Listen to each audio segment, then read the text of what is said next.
Welcome back to Virgin F Podcast. I don't know why, I'm in a really good mood. This is episode 27, and this is going to be the end of season two finale, such a big deal.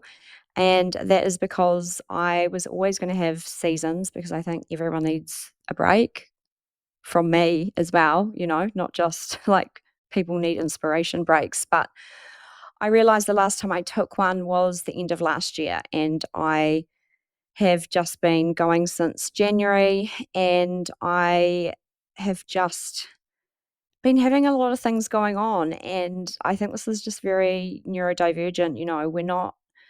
We're just not consistent all the time. And if it's just not working and if it's not flowing, I would, thankfully, this isn't a paid employment job, so I can just put a pause on it.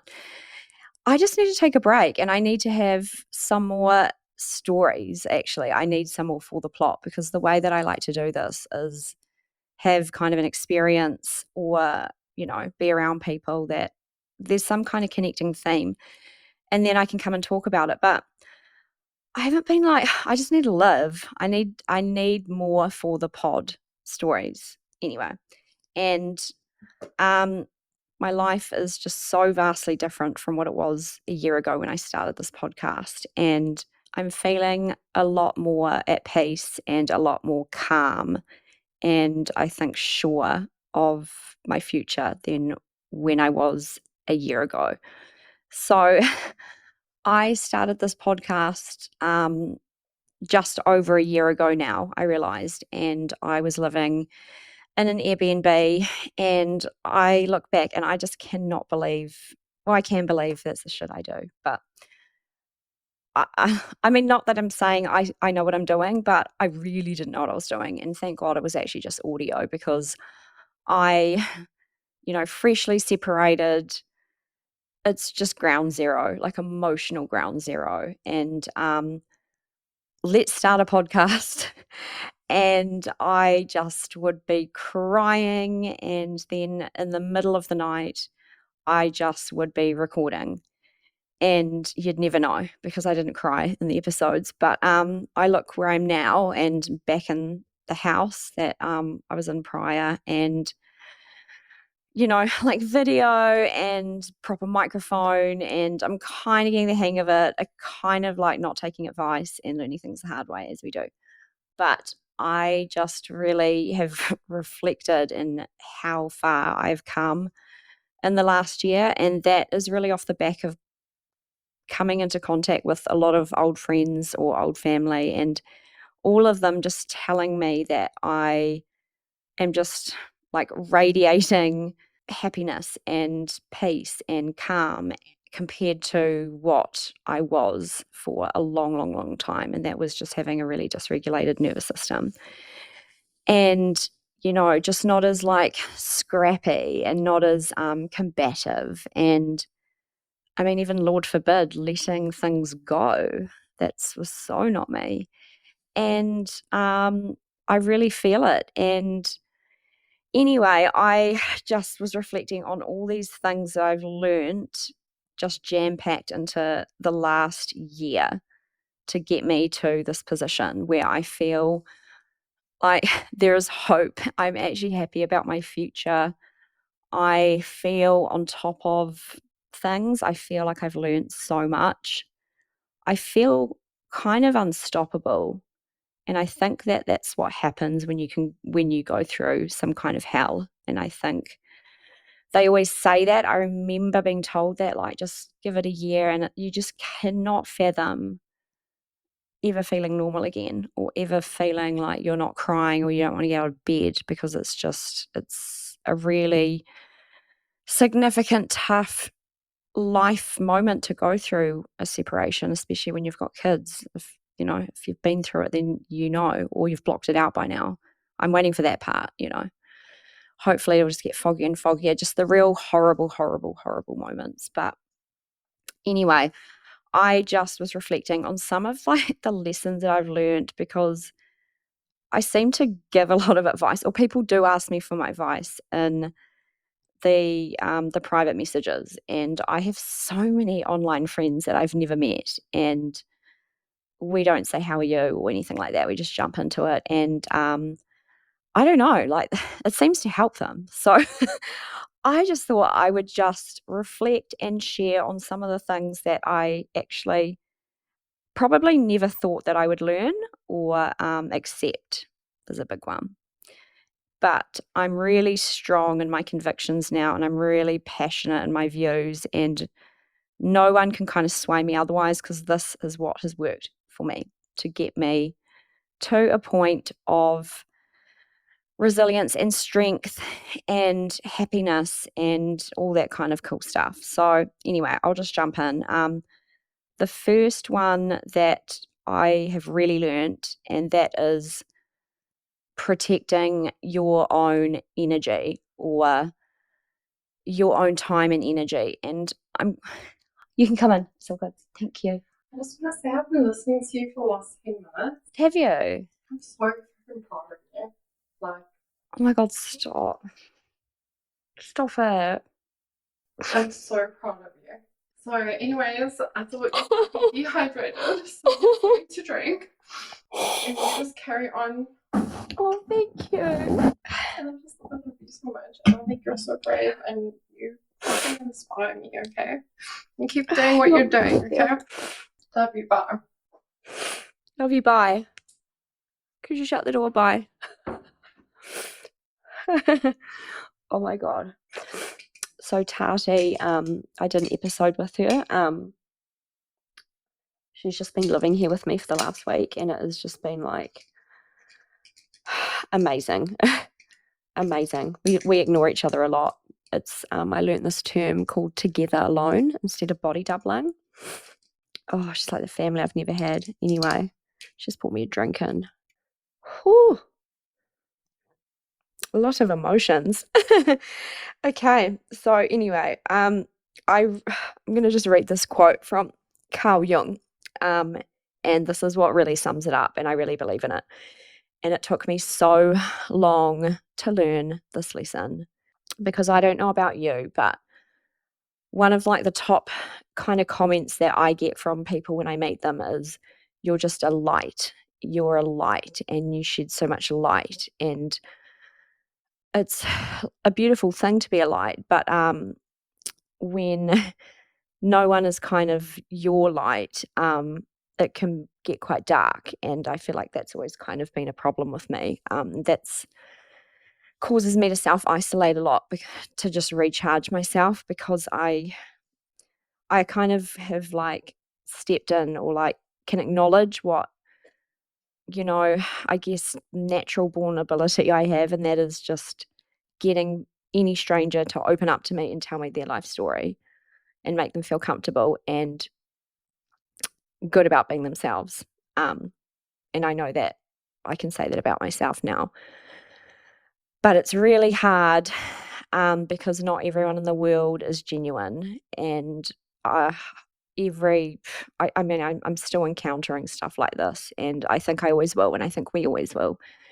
I think that takers can sniff out givers. And it's really hard when you're an empath and you're sensitive and you naturally are inclined to help people, but the world is not nice all the time. So anyway, I'll just back to the quote. He said, "When you shine without boundaries, those in darkness will gather to feed. The empath who does not protect their light becomes a vessel for other people's shadows." Fucking boom.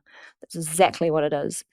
You know, it's all good to be a light and an empath, but if you don't have electric fence boundaries, um, you just will be drained. You'll have I've had the life drained out of me, in cycles.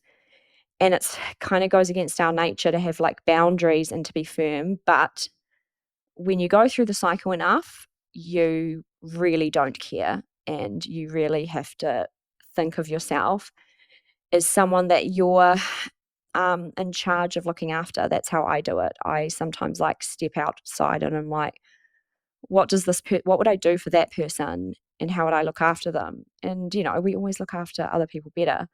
So that's how I kind of frame it. And I'm like, oh my gosh, that that girl should just like not be talking to them, not be replying to them, because I do believe, and a lot of us ADHD people are like that, like we're so sparkly, right? We are very sparkly.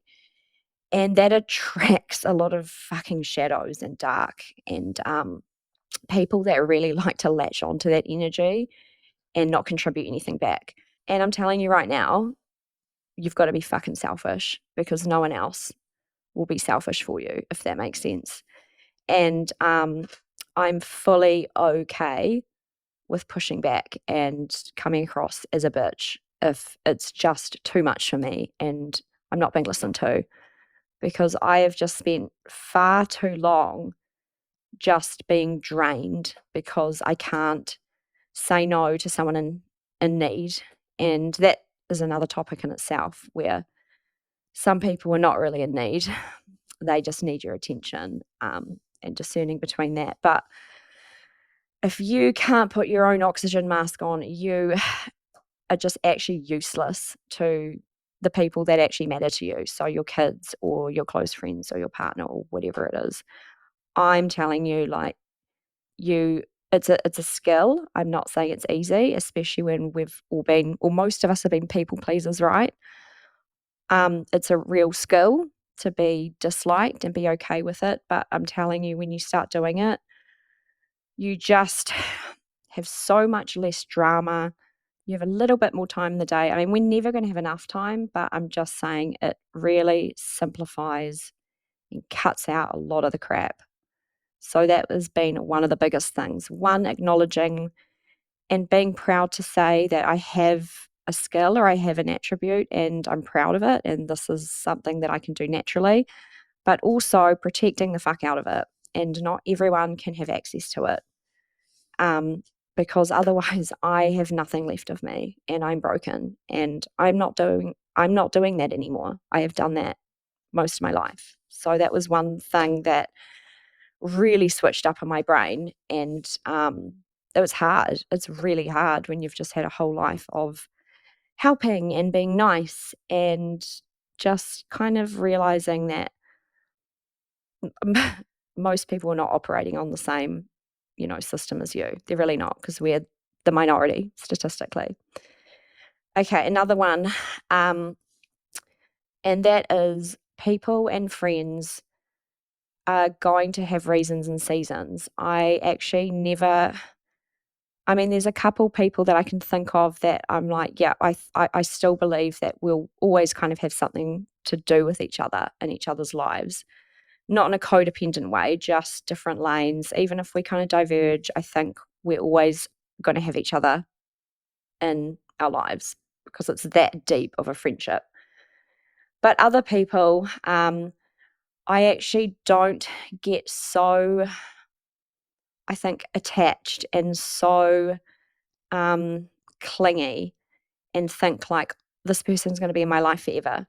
And, the longer you have a friend that's more successful, a friendship and all that kind of stuff. And, if you lose friends or if you get new friends, I mean, I know it's not really looked upon. It's like, oh, you're flaky and you can't keep a friendship and you change your friends more than your underwear. Can I just remind everyone that it's hygienic to change your underwear? We all should be doing it. So I don't know who these people are that don't want to change their underwear and their friendships. I'm just saying, like, I'm pointing that out. And that is okay. There is nothing wrong with it. I personally believe that if you are around the same people your whole life, unless you're just this absolute anomaly, are you guys really growing or developing? And I mean, that's cool. Some people do like to be cruising through life and not really do anything. But I know for us, we're always evolving and we're always changing. And that does involve new passions and new interests and new jobs. And then, of course, there's going to be new friends. And then we're, always evolving our psyche because we're so curious about everything. And so we're never really going to stay on the same track as each other the whole time. And that's okay. And I feel like we understand that that's okay. We actually don't, well, one, object permanency, we actually don't remember that they're our friend. So that is fine. But also, I feel like we understand it and we live it, so we don't take it personally. And I can look back at friends and or friendships and seasons and periods, and unless they've done like something horrific to me, if it's just been a matter of, we've lost contact because we've just gone down different paths because we're doing like different hobbies, I just have like love. I just think I have love and gratitude that you had that experience with someone. I don't think like, oh my gosh, like they're not my friend anymore. Um, and I really don't know if that's just like a neurodivergent way of looking at it, but that was one thing. I've said this before. I had a whole roster change. Like the bench was empty, and except for maybe two people. And then it slowly built up over time. And the way that it did that was when I was being absolutely myself. Whenever I meet anyone, I just don't hide anything because I just think it's going to come out later, and just love me or leave me be, leave me alone, really. And that's hard when you've always been used to wanting approval and needing to have friends around you. But I think that liberation comes from when you don't really have a choice, when you lose all your friends and all your support system. So maybe that's what it is. But I think, and I fully endorse, people being in your life for a reason and a season. And it doesn't mean you have to go and be mean to them, unless they'll mean first. Joking. But let it go. Let it go. I love that. And I know that a lot of people don't understand, but I'm not sitting over here marinating. I've like moved on, and I have good memories if I remember them or if I see them, but that's fine. And I think a lot of us operate like that, and that should be fine. That really should be. Another big lesson that I've heard the term, but I hadn't experienced it, and that is strangers will clap louder for you than friends and family. And I hadn't really experienced that.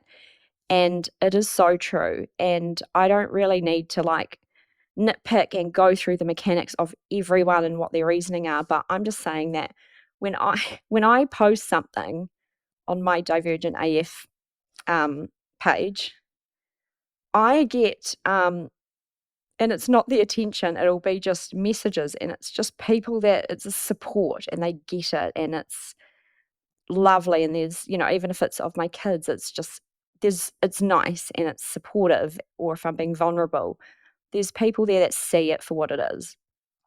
If I post something on my personal Facebook or my personal Instagram, which is very small, it's like fucking tumbleweeds. But I like doing that anyway, um, just to be facetious. And I'll kind of say like 3 likes, 3,000 views. Because people watch, people like to watch, and just not even support. It is so bizarre. And this is people that you've known throughout, your whole school life, or they're long-term friends, and they're all watching and they're not supporting. Whereas the support I get from people that I have actually not met in real life, but we've got amazing rapport, um, in the direct messages, it's crazy. It's like strangers just don't have this whole kind of almost like a bias or a pettiness or a jealousy of like, they don't know your past and they're not trying to categorize you and keep you in a box. Because I feel like a lot of people, when you start to grow or change or do different things, it kind of gets people a bit funny, and you can notice it very quickly. You'll kind of be like, I'm going to do this idea, and you'll get comments back like, oh, do you think that that's going to work, that idea? Like, do you think that that's going to sell?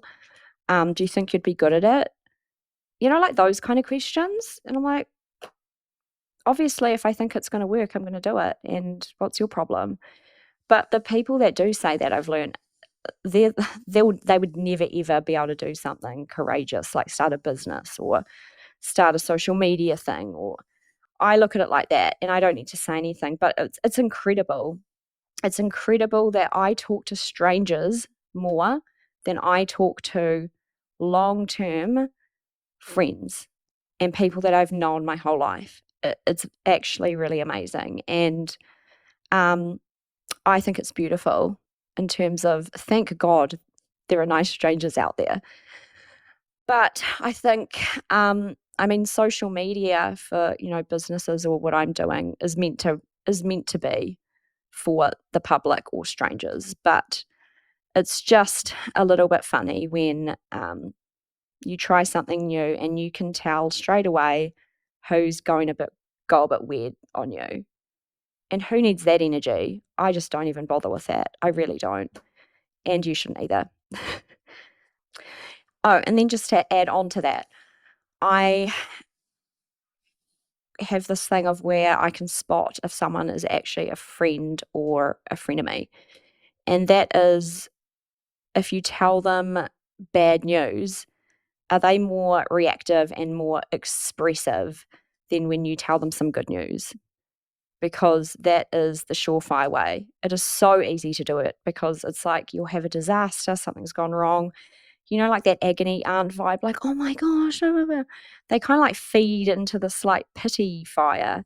And there's a lot of expression, there's a lot of communication, there's a lot of attention.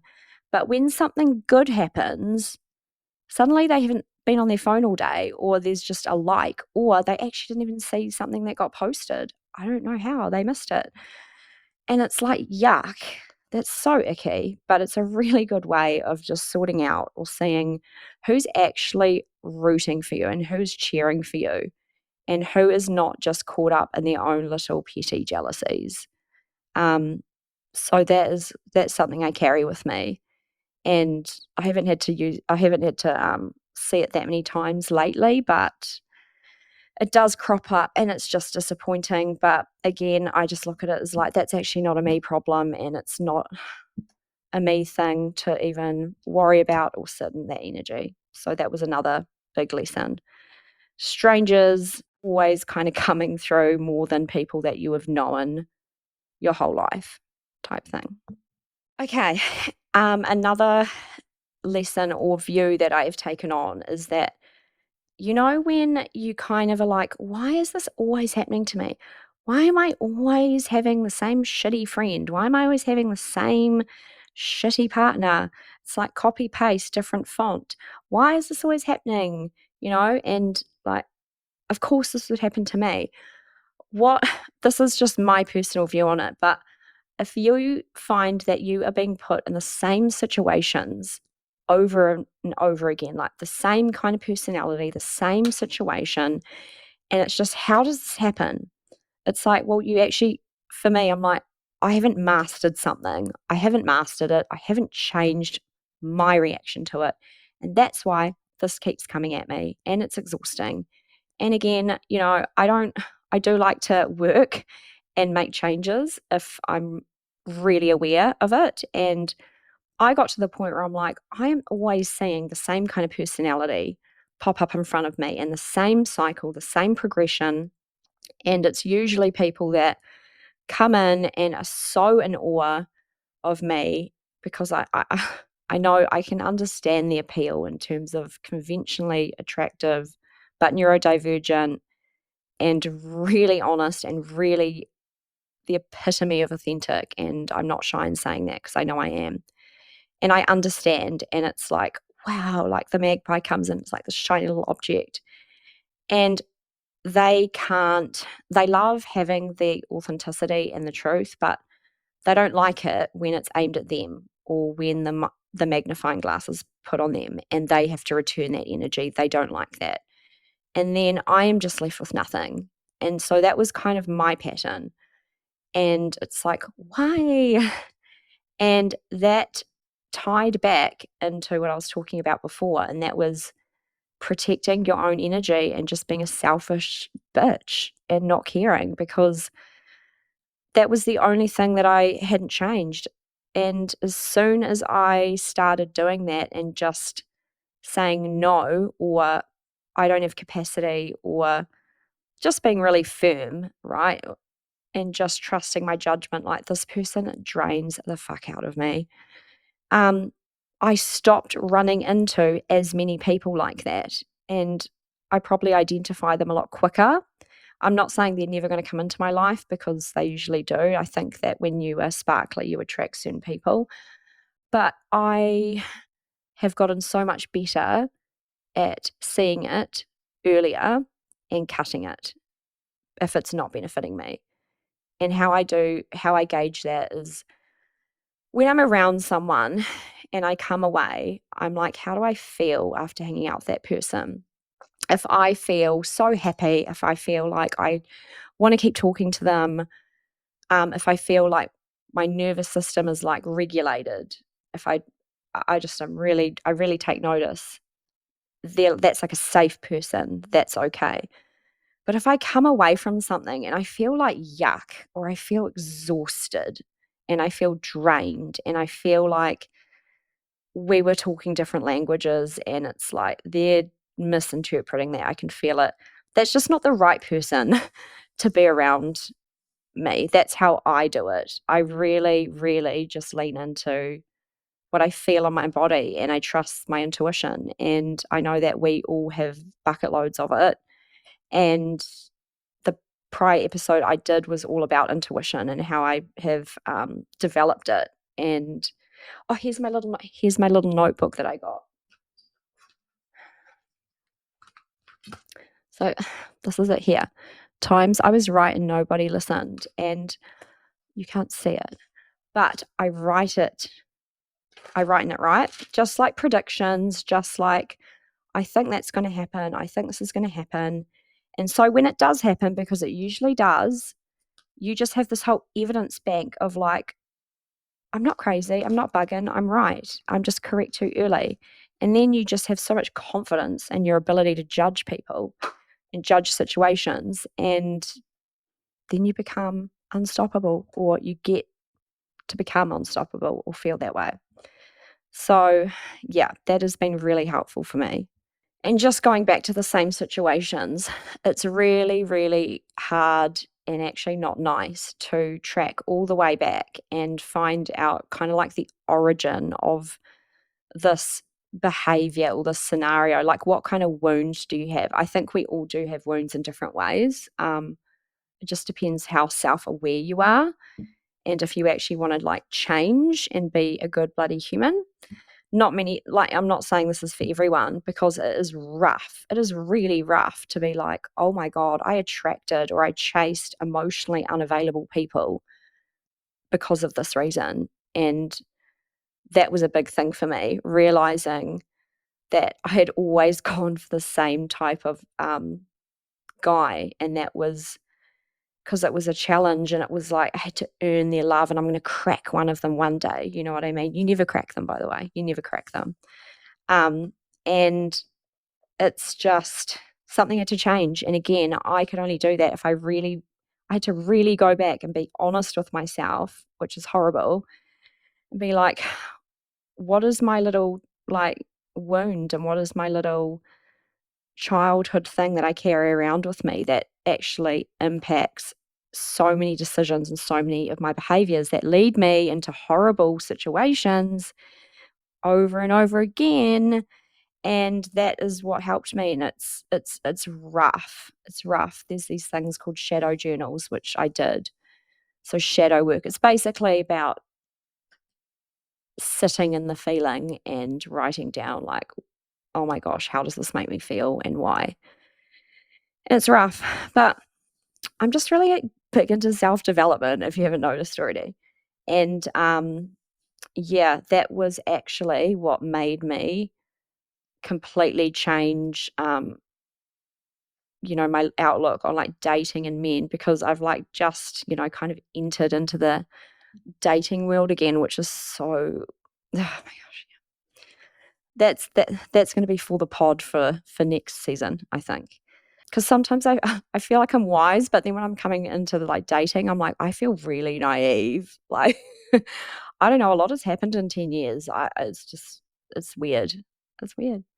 Um, but yeah, identifying why I was going after a certain personality, why it really didn't actually work for me, and how to change it. And I am so confident now that I finally worked through that bullshit, because I would just keep going through the same person and the same cycle, and it doesn't end well. And it's almost like, yeah, there's like people that are not meant for you, but it's like, why are you attracting them into your life? I take ownership um, on my end as well. Like, I'm attracting them for a reason, or I'm attracted to them for some reason, and it's not good, but why is that? So that was a really big chunk of what I did for the last year. And I did that. I isolated, I worked through it because it's very confronting and it's not for everyone. And that's cool. But yeah, it was the only way that I could really like pull the bloody weed out from the root and deal with it, because I never had dealt with it. It's confronting. So, anyway, okay, moving on. Another thing that I learned that has helped me get to where I am is making friends with your dark side or acknowledging your flaws, which again, a lot of people don't do, but integrating it. So I know my bad side, and I know my dark traits, because I think that everyone has dark traits, dark thoughts, you know, sinister kind of ideas or motives or feelings, everyone does. And it's just fun. Like, I'm a person that thinks, when I hear someone say, like, oh my gosh, Nazi Germany, I could never have done that. Like, I would never have done that. Yes, you would have. Yes, you would have. Everyone would have done it, because that's human nature.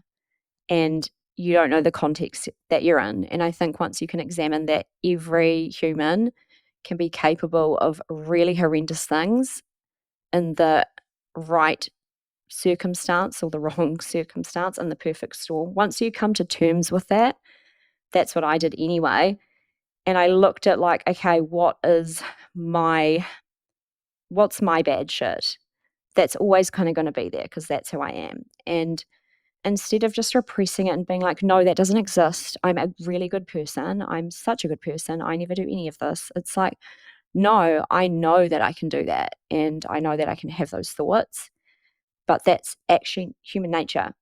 And I know how to, for the most part, control it, at least the very toxic parts of it. And it just doesn't affect me or ruin my life because I've integrated it. And, for example, I can get I mean, we can all get emotional, but I can get really emotional very quickly, and it's RSD, but it's I go into a real combative, protective mode. And I know that. And I'm not going to sit here and be like, it's never happening again, because it will, because it does. And I've got, mechanisms to try and catch it or regulate, but it's always going to slip through. And I think that's quite realistic for us. Like, it's like saying we're never going to have RSD again. It's just, that's part and parcel. But I accept it. I'm like, yep, I'm going to have RSD. I'm going to have, you know, bouts of insomnia. I'm going to be late. I'm going to fuck up an email. I'm going to do all this. And that's just a part of me. So, I mean, that's the savory stuff. But in terms of, like dark things of what I'm capable of, I can fully acknowledge that I can be, you know, someone's worst nightmare and ruin their life and go to that extreme length. But I know that, and no one can tell that. No one can say that about me and hurt my feelings, because it's like, I know. And I know not to use it, but I could if I needed to, out of necessity. If someone came for me, I could give it straight back to them. And I feel like, and once I did that, I'm just like at peace. Like, this is my thoughts. Like, I don't believe that there's a small minority, but I don't believe that people are generally like good or bad. I think that there are some people I think that are mainly bad, but I can't think of someone that I'm like, oh, they're just perfect. They're a really good person. In fact, if I hear someone say they're a good person, they're so nice, I'm scared of them because that to me is like they are repressing a lot because there's no such thing as a good, nice, perfect human. They're the ones that actually you've got to watch out for. It's like that whole thing of, you know, when you meet friends, the best friends are the ones that are almost just rude and standoffish to you and have a resting bitch face. Like they just don't want to know you.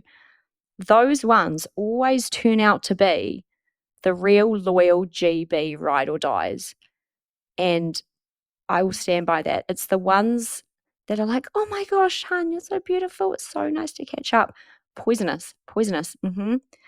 You want the ones that don't even say goodbye to you when they leave the house, or they're just very straightforward. That is what works for me because that is the pattern that I've noticed. The ones that are like bitchy and horrible at the start, they're the good ones. They're the good ones. And they're showing you their bad side. The ones that are repressing and pretending to be perfect are very scary to me because they actually have not even looked into what they actually do. They're not self aware. That's just my perspective. As you can hear, I have had over a year to be really introspective about all these things. It's all part of the healing journey, you know, hashtag healing. Okay, this is also a new development for me. You know how we're oversharers, or oh my gosh, you come away and you've just shared so much information. I have really gone the other way with that, and maybe that's coming from a place of self-worth, and I actually just don't need to explain anything about myself to people, and I don't need to fill in the gaps of silence. In fact, I kind of like leaving it hanging and to see what someone else is going to do now. I'm just very nonchalant about things, I think. I'm not so anxious and wound up. And now, you know, I've realized that, or I think that not everyone that you meet deserves to know your traumas or deserves to know your story instantly. When I tell people things, and I'm like a fortress, there's so many gates to get there. No one has gotten all the way through except, you know, a best friend. But in terms of anyone else, you know, they will know like maybe segments of my life, but I really have to be shown like, okay, you deserve to hold this data about me. Because, you know, we've all got I know that we've all got crazy backstories. We've all got like crazy, traumatic, horrendous shit that has happened to us. And we're always thinking that we're the only ones that have a crazy story. I'm telling you now, I receive so many DMs every day, and it's a new crazy story. I've actually become quite desensitized to things. So I'm telling you, you're not the only one because I hear so much every day, and everyone says the same thing like, oh, you don't understand. Like, I've got a really crazy backstory. And I'm like, try me. And yeah, it's just part and parcel. So anyway, in the past, you know, I'd meet people and I would just be like, blah, blah, blah, like just dump everything out because, like, one, I'm open. Two, I think I just didn't want to be in silence, or also maybe I think I was seeking to be understood and validated because it hadn't happened for me yet. So you kind of share so much, right, to people that you've just met. And then they go away, and this is why I had to change my thinking about it because I can think of so many occasions where that has been used against me. So I'm just saying, if you meet someone, especially, you know, in a dating situation, do not tell them your wound. Do not tell them your specific flavor of trauma because they will use that on you. In fact, I go one step further, and this is probably part of my dark side. I will plant fake trauma wounds, you know, as in like, I know, e.g., I get claustrophobic or something like that, or I get really upset about something, but I'm not. And then I'm telling you, when they suddenly concoct a situation where that plays out in front of you, God, it's sick. I hate that I've gotten to this level of understanding of human nature, but it happened to me so many times that it was sick. It was just a way of, and maybe that was from people that are not as sparkly that come in and they're like, oh, this is how I get you. So I have to be shown so much consistency over time to be like, okay, you actually deserve to know this. And you don't just have free access to my data because people shouldn't. And I get it, it's hard.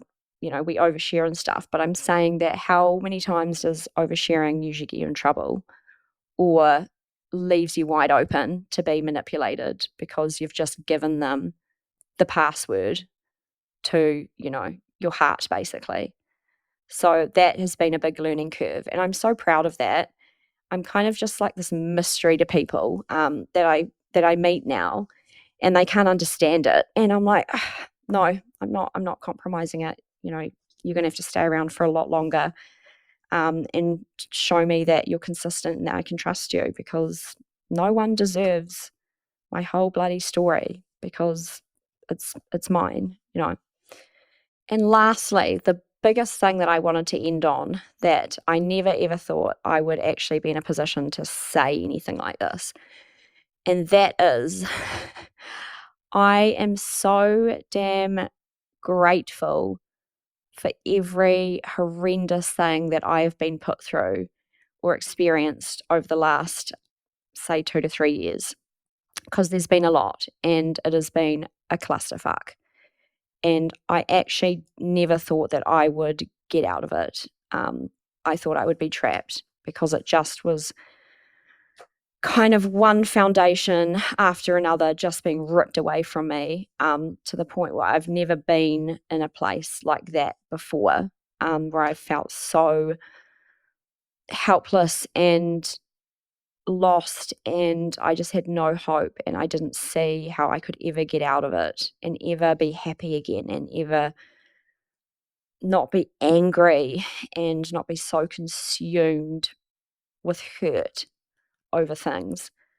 But something like, obviously, from all this work that I've done, it did something. It really did. And I look back now and I can truthfully say that every person that has betrayed me, lied to me, left me, abandoned me, made my life unnecessarily harder than what I needed it to be at the time, kicked me when I was down, just watched me drown, basically, and just talked shit about how I was trying to tread water.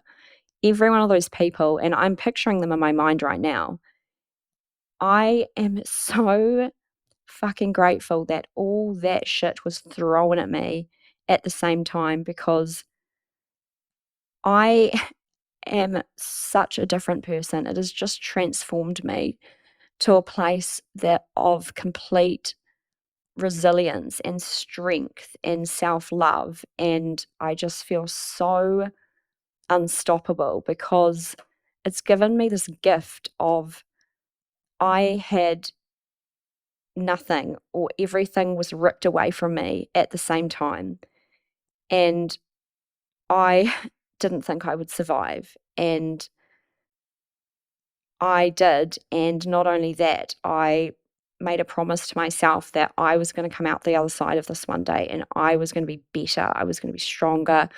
I was going to be smarter. I was going to be more evolved. I was, I just remember thinking, I'm going to show them that they thought that I would never get up again, that from everyone's efforts, I would never get up. I would just be a failure. I'd just be a continual crash out. I'll never recover from this. And while I definitely had my crash out period, because, it's emotional when you go through horrible things, I can look at myself now and be like, I have learned so much, and anyone can leave me, anyone can be horrible to me, anyone can gang up on me collectively, anyone can just turn other people against me or take anything away from me. And it does not faze me and it doesn't scare me. And I'm not scared of things happening. I'm not scared of losing people or scared of things happening because I have already experienced it all. And when something, something that happened to me the other week that was quite upsetting that someone did. And I just bounced back within a couple of days because it's like, God, I've been through way worse and there was way more other things happening. And I just have this gift of, I love myself so much. I know who I am. I know what I have to offer. I also know my weaknesses. I know the real me and I know what I deserve. I know what I'm never going to put up with. And that is what this whole 2 or 3 years has given me. And I'm not saying, no one ever says when they're in it, like, I'm going to be grateful for this. But I'm just saying, I actually never thought I could get to a point where I wasn't fucking angry or I wasn't upset. I never thought I'd be able to cut that part and actually be like, I can shut that off and I can feel peace and I can feel like I'm so full of love. But I just know how to not give that to the wrong people. And I'm fucking proud of myself. I really am. And if anyone else has been through, kind of separation and losing so much and just feeling so beaten down, especially when you've got to try and like be there for your kids, you're trying to heal while you're fighting at the same time, it is the hardest thing you'll ever do. And, you know, it's miserable. And at the same time, it has transformed me into what I am. And I am not stopping. And I just wanted to say that for everyone that has been here listening to this podcast since my very early days, thank you. And this is, directed at people that are not my friends that obviously they had to listen to it. I'm talking about people that have just been there or even joined along, and the support that I get, back in return, which I was never expecting from strangers, is incredible. And I love getting your messages just saying that basically, like, I have hit a nerve and you've felt seen and heard. And, even though it's usually like I was crying listening to that because I thought I was the only one.